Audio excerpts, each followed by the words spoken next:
Namaste. Welcome to the Neurosurgery podcast, where we explore the fascinating world of brain surgery. दिमाग की surgery की दुनिया और उसकी चमत्कार भरी कहानियाँ. I am your host, Mr. T. Kumar Malik, and today we are driving deep into a topic that's at the forefront of medical innovation. आज हम बात करेंगे एक ऐसे विषय पर जो है न्यूरोसर्जरी का नया आयाम. Today we will talk with one of the senior neurosurgeon practicing in Siliguri since last 10 years.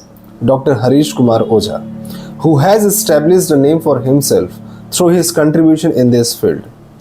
He has completed his neurosurgery degree from IPGMER, known as PG Hospital, Kolkata.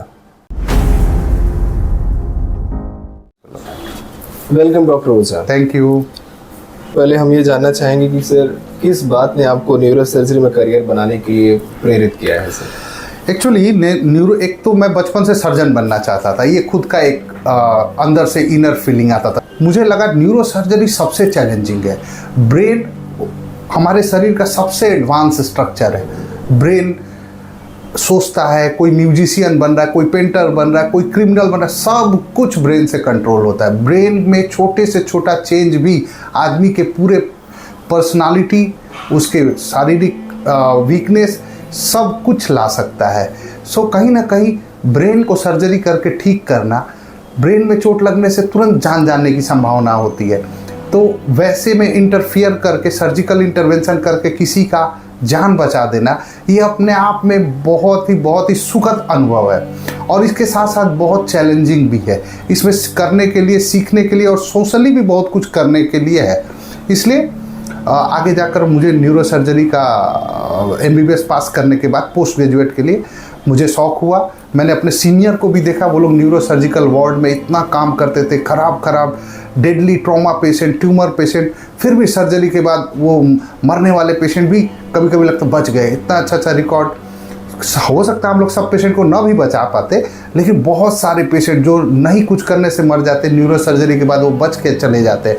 उनको, उनकी फैमिली को हंसते हुए देखना, ये इतना सुखद अनुभव था कि आगे चलकर मैंने न्यूरो सर्जरी चॉइस किया.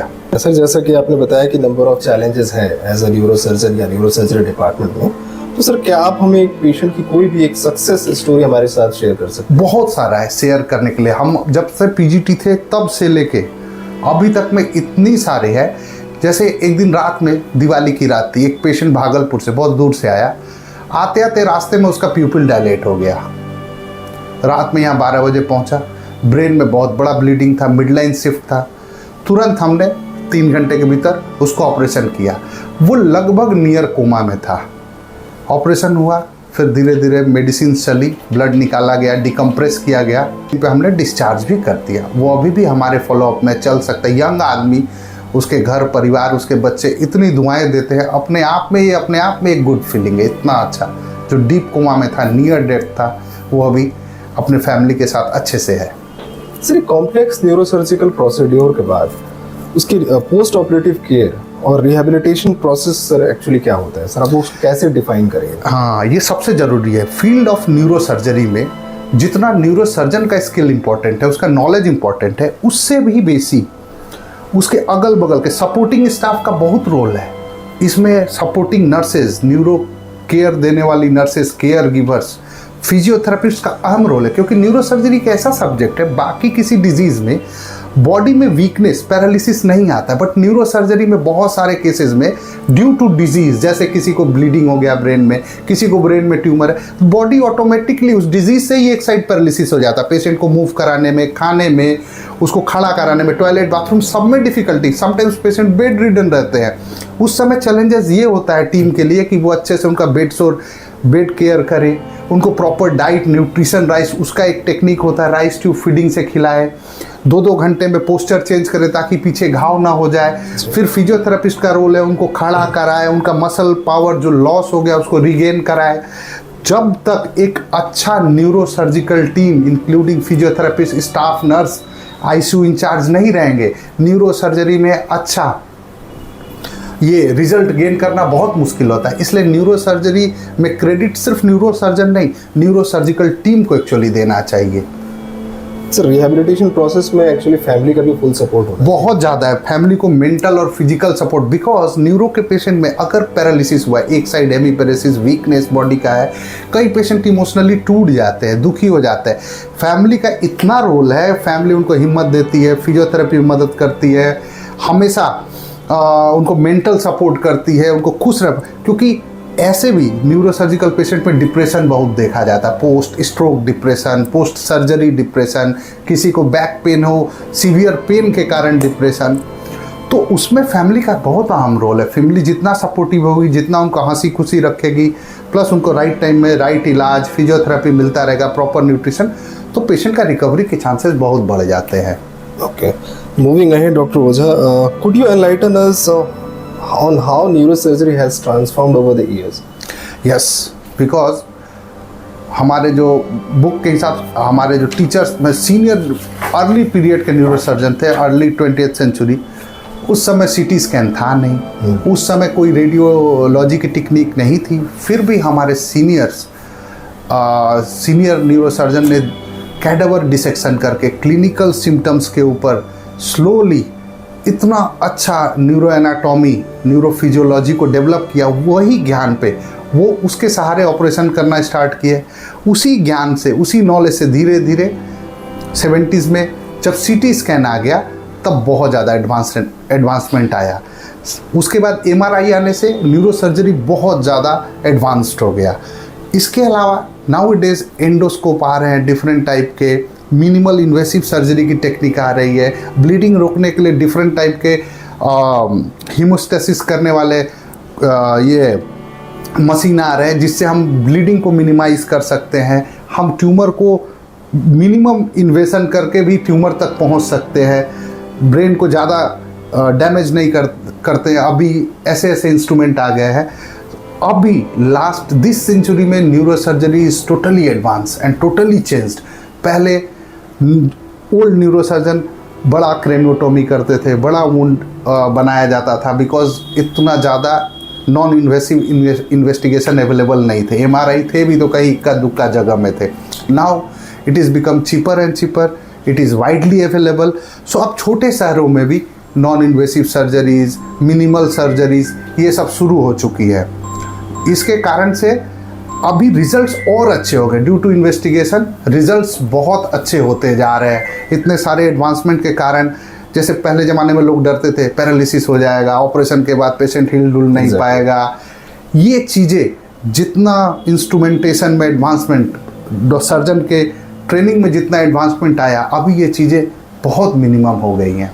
Sir as a neuro surgeon, sir हम आपसे ये जानना चाहेंगे कि न्यूरो सर्जरी के बारे में सबसे आम गलतफहमियां क्या हैं और आप एज ए न्यूरो सर्जन उसका समाधान कैसे करते हैं? एक्चुअली बहुत सारे केसेस में ऐसा देखा गया है कॉमन पब्लिक में कि न्यूरो सर्जरी होने के बाद पेशेंट को पैरालिसिस हो जाएगा। Exactly. पेशेंट चल फिर नहीं पाएगा, उसके टॉयलेट, लैट्रिन, बाथरूम में प्रॉब्लम आएगा, उसको मेमोरी लॉस होगा, ऐसा लोग सोचते हैं। लेकिन जहाँ इंडिकेटेड है, जैसे सपोज कहीं ब्रेन ट्यूमर है, कहीं ब्रेन में क्लॉट है, या आपको स्पाइन सर्जरी में अक्सर पेशेंट भयंकर दर्द सहते रहते हैं, उनको स्टूडेड डिस्क कंप्रेशन ये रहता है शायद, लेकिन उनको जितना भी सजेस्ट किया जाए कि आपका नर्व बैडली कंप्रेस्ड है, इसको हम लोग सर्जरी करके डिकम्प्रेस करके आप पेन फ्री हो जाएंगे, बहुत सारे लोग अभी भी समाज में, सोसाइटी में, नहीं सर अभी ऑपरेशन मत कीजिए, हम सुने ऑपरेशन करने से दोनों पैर पैरालिसिस हो जाता है। लेकिन ये पुराने ज़माने की बात थी, तब माइक्रोस्कोप नहीं होता था, बहुत एडवांसमेंट नहीं था न्यूरो सर्जरी में। अभी सारी सर्जरी इधर एंडोस्कोपिक, माइक्रोस्कोपिक किया जाता है। नर्व रूट्स को हम अच्छे से देख पाते हैं, उनको डिसेक्ट कर पाते हैं, अच्छे से निकाल पाते हैं। सो अब भी इसकी संभावनाएं बहुत बहुत कम है। हम आपको ये लेस देन 10% है। एक फेल्ड बैक सिंड्रोम हम बोलते हैं लंबर सर्जरी में, लेस देन 10% से भी कम चांस है कि ऐसे कॉम्प्लिकेशन हो। फाइन सर, और एक और मिसकंसेप्शन ये भी है कि न्यूरो सर्जरी ऑलवेज एक्सपेंसिव होता है, तो इस पे सर आप क्या कहना चाहेंगे? अभी चूंकि समाज में अवेयरनेस बढ़ रहा है, पेशेंट भी बढ़ रहा है, हमारी पॉपुलेशन भी बढ़ रही है। यूरोपियन कंट्रीज़ में जहाँ इंश्योरेंस कवर्ड है वो ठीक है, ऐसे वो कॉस्टली है, लेकिन इंडिया में due to large number of population, large number of patient, धीरे धीरे और बहुत सारा अभी ऑप्शंस आ गए हैं, बहुत सारी इंस्ट्रूमेंट, नए नए एडवांसमेंट आते जा रहे हैं, सो चीज़ें अब धीरे धीरे सस्ती होती जा रही है। पहले की तरह इतनी कॉस्टली नहीं रह गई। जैसे एग्जांपल के लिए पहले जितना एमआरआई मशीन कॉस्टली था जब नया आया था, अभी वो धीरे सस्ता हो गया, अभी इतना महंगा नहीं रह गया। आप देखेंगे एक छोटे शहर में भी अभी आप 4-5 एमआरआई देख सकते हैं, वैसे सिटी स्कैन देख सकते हैं। ये अब कॉस्टली इतना नहीं रह गया। उसी तरह सर्जन जो हमारा डे टू डे केयर है, और सब सर्जरी इतनी कॉस्टली होती भी नहीं है। सर, मेरे दिमाग में सर एक क्वेश्चन आ रहा है जो मैं आपसे पूछना चाहूँगा कि सर एक बहुत ही कॉमन सा चीज़ है कि क्रॉनिक लो बैक पेन जो होता है सर, उसमें आप क्या सजेस्ट कर रहे हैं? क्रॉनिक लो बैक पेन आज के समय में इतना ए टाइप पर्सनालिटी, लोग इतने भाग दौड़ में रहते हैं, हर लोग भागते दौड़ते, कोई प्रॉपर एक्सरसाइज नहीं कर पाते, खुद को लीन एंड थिन नहीं रख पाते, पोस्चर नहीं मेंटेन कर पाते हैं, 8 से 10 घंटे ऑफिस वर्क, कंप्यूटर वर्क, इसके कारण बैक मसल में पूरा स्पाज़म आता है। धीरे धीरे वहाँ पैथोलॉजी डेवलप होती है, नर्व कंप्रेस होने शुरू हो जाते हैं। जनरली लोग over the counter pain killer खा खा के अपना ट्रीटमेंट करते रहते हैं, बट कभी कभी ये बहुत बढ़ जाता है कंप्रेशन के कारण, असहनीय दर्द होने लगता है, कमर से पैर में जाना शुरू होता है। इसको निगलेक्ट ना करें। आप किसी भी न्यूरोलॉजिस्ट या न्यूरोसर्जन से मिलें, एमआरआई करके देखा जा सकता है आपका नर्व कितना कंप्रेस्ड है। अगर सही समय पे इसको ट्रीट किया गया, बहुत अच्छा रिजल्ट देता है, आप ठीक हो सकते हैं। दूसरा है, कई बार नर्व इतना कंप्रेस्ड हो जाता है कि वो मेडिसिन से ठीक नहीं किया जा सकता है, तब हम माइक्रोस्कोपिक डिस्केक्टोमी डिस्क निकाल देते हैं, या एंडोस्कोपिक प्रोसीजर से मिनिमम की होल सर्जरी से भी अभी इतना एडवांस हो गया किया जा सकता है। तो इसको निगलेक्ट नहीं करना है और प्रॉपर सलाह लें, प्रॉपर पोस्चर मेंटेन करें, रेगुलर एक्सरसाइज अगर किया जाए, सही समय पे दवा लिया जाए, तो ये इसके रिजल्ट्स अच्छे होते हैं।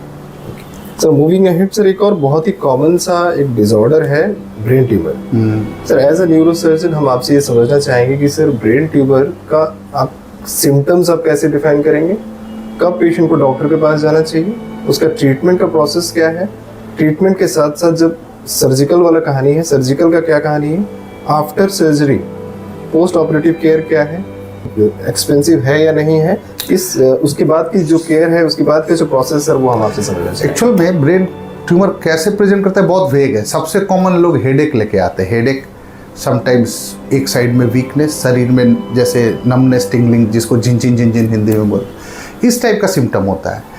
सबसे मोस्ट कॉमन हेडेक ही होता है। समटाइम्स विजन प्रॉब्लम, आई से देखने में प्रॉब्लम या हियरिंग प्रॉब्लम आ सकता है। जब आप किसी फिजिशियन के पास जाते हैं प्रिलिमिनरी में, वो एक सीटी स्कैन करा के देखते हैं, उसमें हमें पहला एविडेंस मिलता है आज के डेट में। देन हम लोग प्रॉपर डायग्नोसिस के लिए एमआरआई, एमआरएस, आजकल तो नए 3 टेस्ला एमआरआई भी मार्केट में इजीली अवेलेबल है। फिर हर ट्यूमर, ऐसा डरने का नहीं कि हर ट्यूमर ही कैंसर होता है। बहुत सारे नॉन कैंसरस ट्यूमर होते हैं जिनको पूरी तरह से निकाला जा सकता है, और उसके बाद और किसी चीज़ की जरूरत नहीं, जस्ट आप उसको काट के निकाल दीजिए, पेशेंट सारा लाइफ ठीक रहेगा। बहुत सारे ट्यूमर हैं, बट कुछ ट्यूमर है जो कैंसरस भी होते हैं। उसमें भी लो ग्रेड ट्यूमर होता है, हाई ग्रेड कैंसरस ट्यूमर होता है। Low grade after surgery you go for radiation therapy, आप होल लाइफ अच्छा से रह सकते हैं जैसा आपका नॉर्मल एक जीवन था। High grade cancerous tumour, brain tumour challenges face करते हैं। नियम वही है, उसमें भी आपको सर्जरी करनी है, मैक्सिमम डिकम्प्रेशन करने के बाद उसको रेडियो एंड कीमोथेरेपी देते हैं। आज के डेट में इतना अच्छा रेडिएशन आ गया है कि अभी सर्वाइवल धीरे धीरे बढ़े जा रहा है। जहाँ पहले हाई ग्रेड ट्यूमर में लोग पोस्ट रेडिएशन 6 महीना से 1 साल भी नहीं बचते थे, अभी देखा गया 2 से 2.5 साल 3 साल बचने लगे हैं। So life expectancy even in high grade cancer after surgery and radiation therapy is day by day increasing. So अभी रिजल्ट्स मच बेटर आ रहे हैं। पहली बात, रिकवरी में कितना समय लगे डिपेंड करता है आपका ट्यूमर किस एरिया में है। अगर वो ट्यूमर आपको पैरालिसिस किया है, मोटर एरिया में है, तो रिकवरी थोड़ा स्लो होता है, लेट होता है बॉडी में जो पैरालिसिस है।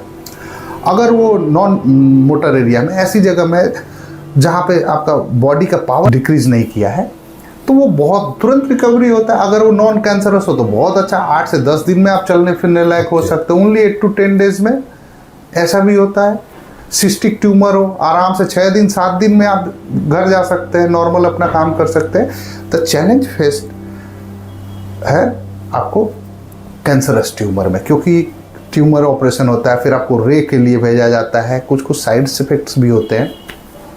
वो डिपेंड करता है कि अलग अलग ग्रेड के ट्यूमर के ऊपर है सर। एग्जैक्टली। सर आप पिछले 10-12 वर्षों से इस फील्ड में हैं, प्रैक्टिस में है। सर हम आपसे ये भी समझना चाहेंगे कि sir how do you stay updated on latest development in update होने के 3-4 तरीके हैं। एक तो आपके पास बहुत सारे नए नए जो बुक्स आते रहते हैं, नए पेपर्स जो पब्लिश होते हैं, आप ऑनलाइन पेपर्स भी एक्सेस कर सकते हैं, इजीली अवेलेबल ऑन नेट। उसके अलावा मेडिकल कंपनीज भी प्रोवाइड करती हैं आपको बहुत सारा नया लेटेस्ट पेपर। दूसरा, आप कॉन्फ्रेंसेस में जाते रहते हैं, आप नेशनल इंटरनेशनल कोई भी कॉन्फ्रेंस अटेंड कर सकते हैं। जैसे मैं नेशनल कॉन्फ्रेंस में जाता रहता हूँ, वहाँ पे हमारे सीनियर कलीग अब डिफरेंट टाइप के व्यूज़, अपना डिफरेंट काइंड ऑफ सर्जरी पे प्रेजेंट करते हैं। जैसे मुझको जिसमें इंटरेस्ट है मैं वो कॉन्फ्रेंस चुनता हूँ, वहाँ अटेंड करता हूँ। थर्ड, हम अपने लोकल लेवल में जहाँ हम रहते हैं सिलीगुड़ी शहर में, वहाँ भी हम लोग महीना में एक बार न्यूरोलॉजी क्लब ऑर्गेनाइज करते हैं, जिसमें neuro surgeon, neurologist, physician, psychiatrist सब आते हैं और हम लोग बैठ के किसी एक या दो केस पे डिस्कशन करते हैं। Discussion with both surgeon, neurologist, neuro radiologist and psychiatrist, और वो हमारा रेगुलर है एवरी मंथ। तो ये सब कई चीज़ें हैं जिससे हम अपने को अपडेट रखते हैं। सो मूविंग अहेड, आज के इस पॉडकास्ट का सबसे आखिरी क्वेश्चन हम आपसे ये समझेंगे कि sir as a senior neurosurgeon, what legacy do you hope to leave behind in the field of neurosurgery and what message would you like to impart to your colleagues and the border community? My message would be that they can remember me as a hard-working and honest neurosurgeon and eager to learn day by day. So my thought is, as a neurosurgeon, you can remember me as a honest and hard-working neurosurgeon. That's all. Thank you. So finally we have come to the end of this session. Thank you Dr. Oza for giving us your valuable time for this awareness podcast. Thank you. Okay. तो दोस्तों, आज के podcast में हमने बात किया neuro surgery के विषय में। उम्मीद है कि ये पॉडकास्ट आपको पसंद आया होगा। मिलते हैं अगले एपिसोड में, तब तक के लिए धन्यवाद एंड अलविदा। Please do like, share and subscribe for more valuable information. Thank you so much.